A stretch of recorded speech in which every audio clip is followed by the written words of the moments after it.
So today we're gonna make corned beef hash on there. So I've got some chopped corned beef and potatoes that I had made for St. Patrick's Day.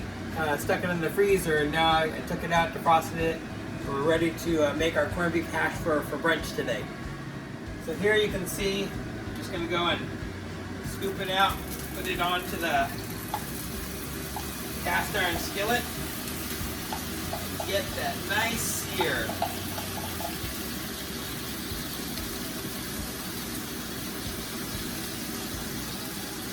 So you can see that we're just going to let it char and caramelize and get that nice crispy sear on there. So it'll take a while. To accelerate the process, I've got my Loafs press on there. Okay, so it's getting nice and crisp on there.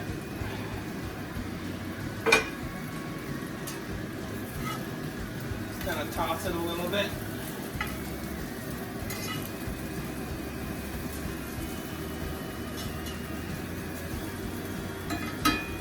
Get some more crisp on there. Alright, the hash is pretty much done. On there, we're gonna turn off the heat. Oh, there we go.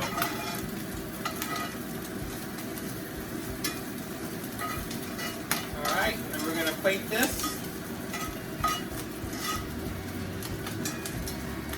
And then cook the eggs. As a kid, one of my favorite activities was going to Benihana's. And the nice thing about Benihana's is you get to watch them cook, but you can also see that while they're cooking, they're also cleaning. So that's how I get my meals done pretty fast, is that I cook and clean at the same time. Because the last thing you want is a sink full of dishes. Now we're just going to cook the eggs over easy. Put it in our little egg pan.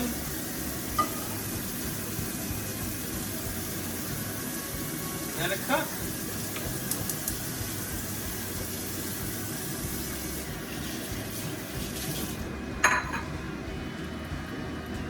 So it's plated. Not my best effort. I broke the yolk, but it'll do. The best part is breaking into the eggs and mixing it in on there.